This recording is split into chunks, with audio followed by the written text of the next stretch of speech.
Bonjour à toutes et à tous, j'espère que vous allez bien. Alors aujourd'hui, je vous fais la review du Royal Rumble 2026 qui s'est déroulé le samedi 31 janvier 2026. Le premier match de la soirée était le Royal Rumble match féminin qui a été remporté, comme vous le voyez comme vous voyez sur l'image, par Liv Morgan.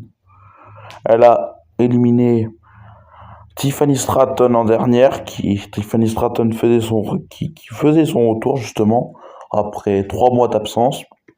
Et franchement, j'ai pas trop aimé le match.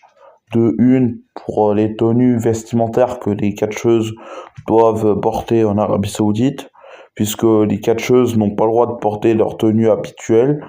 Et ce que j'aime pas, c'est qu'en fait, on voit la différence des droits de la femme en Arabie Saoudite. Voilà, je vais pas aborder le contexte géopolitique saoudien, mais bon, voilà.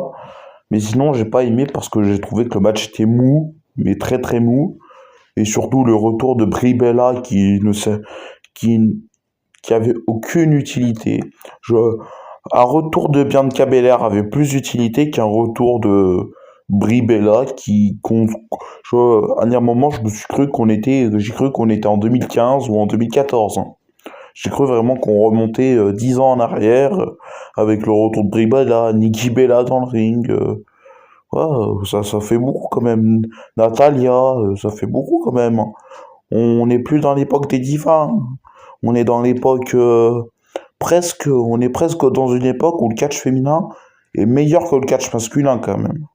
Alors qu'avant le catch féminin, donc à l'époque des Bella et de Natalia, c'était vraiment l'attraction, c'était vraiment le truc fun de la soirée. Hein.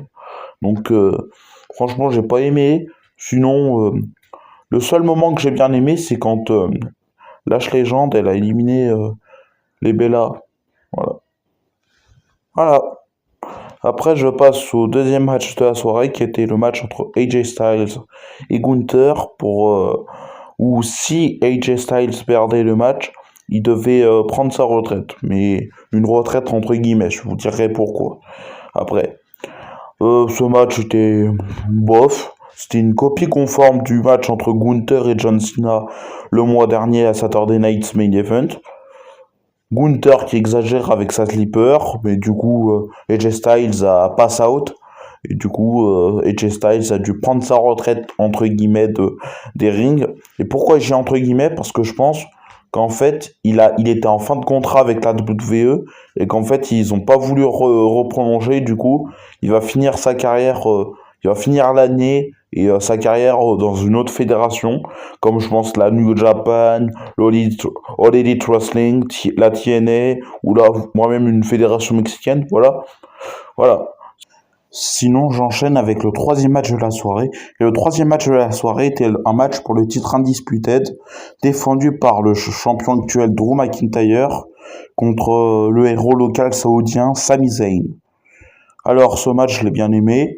En plus, ça a bien raconté l'histoire de l'underdog qui est Sami Zayn qui veut impérativement avoir son titre mondial pour rendre fier son fils et tout voilà. Et ça raconte aussi l'histoire d'un Drew McIntyre qui est un peu un manipulateur cérébral. C'est-à-dire qu'en fait, il a fait douter Sami Zayn jusqu'au bout.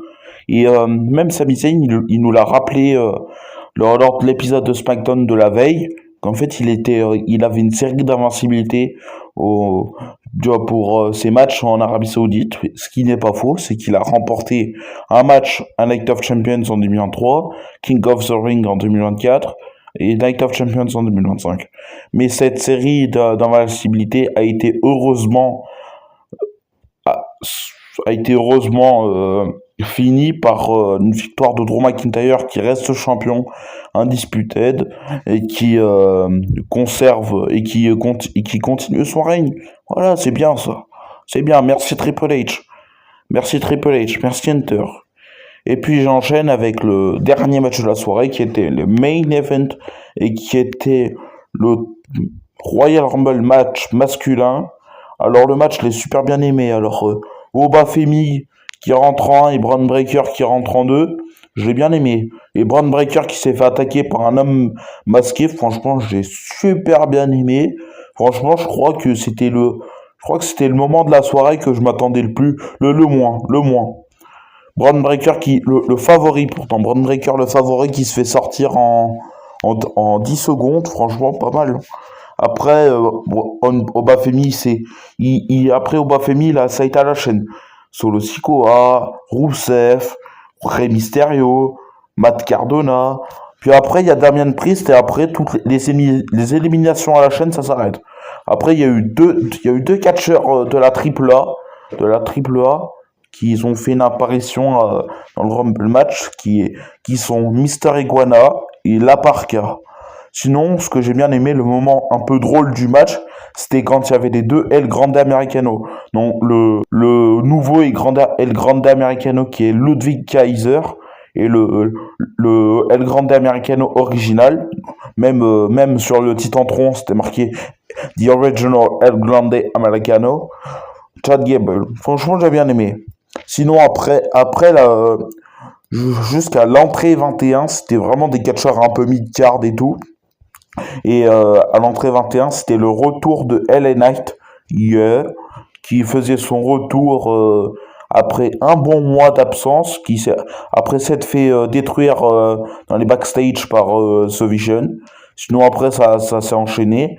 Et comme vous voyez, le Final Four, c'était Logan Paul, Gunther, Randy Orton et Roman Reigns.